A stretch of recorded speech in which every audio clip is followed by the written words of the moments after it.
This is the tool set we recommend for Slidetrack installs. If there are multiple blinds adjacent on the same site, just check that all head boxes will be level using a laser level. In this example, we'll be fitting the blinds face fit, so we need to lift the box up above the opening and make sure it's centralised. Mark where you'll need to drill the fixings. And pre-drill the mounting holes in the head box if necessary. Fix the head box into position on one side and lift up, ensuring that it's level before fixing the opposite side. Once both sides are fixed, you can add some extra mounting screws as required. We recommend approximately 1 per metre. Measure from the bottom of the head box to the ground to get your required channel lengths. Deduct 1 millimetre from your measurement or up to 5 millimetres to allow some play for the spline to slip into the track. Mark these measurements on your tracks and channels. It's absolutely critical that these measurements are accurate.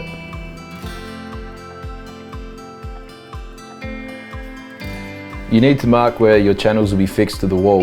In this example, we've used a laser level which we use to make sure that the rivets will all be uniform. We recommend at least 5 fixing points at any opening above 2400 millimetres.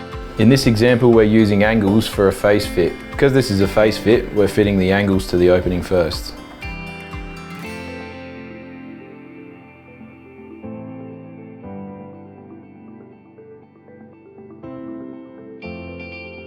It's important to use a spirit level to make sure that the angles are true. If this was an in-reveal fit, we can use deep channels or extra deep channels to make up for any out of square openings. You can begin to drill and rivet the channels to the angle.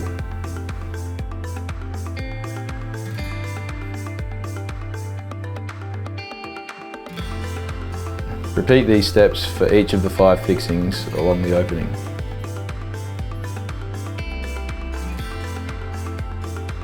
Then slide the top of the track over the channel and move it into place.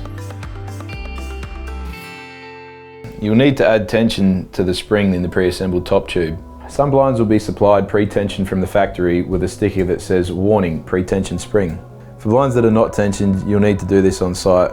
The amount of turns required will be dictated by the height and the width of the blind. We can provide you with a table with an indicative amount of turns. Repeat the process for the other end if there is a helper on larger blinds. Tension the spring in a clockwise direction and then lock it into place with the metal tab. Slide the axle assembly into the end plate mounting slot using the brackets provided. Pull the skin approximately halfway down and lock it in so you can get access to it from the ground to slide the bottom bar on. It's easier to fit 3 of the end caps to the bottom bar before sliding the bottom bar onto the skin.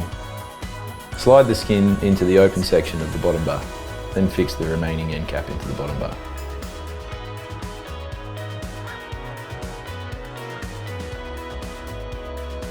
Tilt the bottom bar up and slide the lower end into the track and drop the higher end into the opposite track. Ensure that the spline is sitting in front of the track for a smooth operation on the way up. Pull the blind slightly down to release the lock, then take the blind all the way to the top. Stop just under the fabric guides and lock the spring again. Lift one end of the bottom bar up by hand and engage the side spline into the keyhole opening at the top of the fabric guide. Make sure that the side tracks are both pulled in against the bottom bar to make this a little easier. Once it's in, move to the other side and repeat. Here's an example of an off-cut side spline being fed into the keyhole opening of the fabric guide. Now drill the rivet point for the blind top stops. Use something behind the channel to make sure you don't drill through the skin. We recommend you do this approximately 30 millimetres down from the top of the channel. Slowly pull the blind near to the bottom and lock it down if it tries to rise up. Looking at the bottom, check that the side tracks on each side are in from the back of the channel by the same amount, nominally 5 mil if the opening is square. In this example we're fitting face fit, but if it was in reveal, you will decide which will be the front of the blind and normally rivet on the other side for neatness. Start by fixing the left-hand side track. With a long spirit level, make sure that the side track is vertical before you drill any holes. Drill a hole for the bottom rivet approximately 100 millimetres up from the bottom and 10 millimetres in from the back of the side track. Insert a rivet in, but don't pop it. Move the bottom bar up to about halfway, check the left-hand side track is still perfectly vertical, and again fit a loose rivet to that side. Move the bar up to the top and drill a third attachment hole approximately 30 mil down from the top edge. Carefully take the blind back down to the bottom. If it stops or if it's hard to pull down, remove the top side rivet so the top of the tracks can float. Do not use force to pull the blind down. You may tear it if it's not central. Check that the fabric is dropping down straight between the top tube and into the side tracks on both sides. It's absolutely critical for a well-balanced blind that the spline is lining up well with the tracks. If not, unwind the blind further by hand to expose the aluminium tube and slide the fabric along to centralise it. With the fabric still loose, adjust both sliding outer sections of the top tube so that the fabric cut edge is aligned with the outside of the 84mm slider. This is an example of a skin perfectly lined up with the edge of the slider. Now raise and lower the curtain all the way. Your bottom bar should be level. If it's not, you can tune the blind using the sliders. For example, if the left-hand side of the bottom bar is sitting higher, you push the right-hand slider outwards to bring the right-hand side of the bottom bar up. Once you're comfortable that your blind's rolling upwards and downwards smoothly, repeat the fixing points on the right-hand side track as you did with the left. Wiggle the bottom bar backwards and forwards to make sure you have 3mm play. Fix off all 6 rivets on both sides of the tracks, and then add a further 2 rivets between the bottom, middle and top on both sides, totaling 5 rivets per side.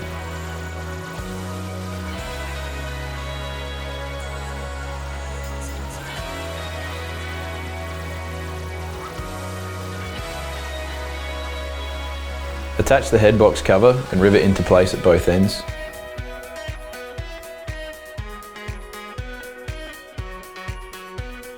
And finally, lubricate the channels with some silicone spray. It's good to recommend to the customer to do this approximately every 3 months.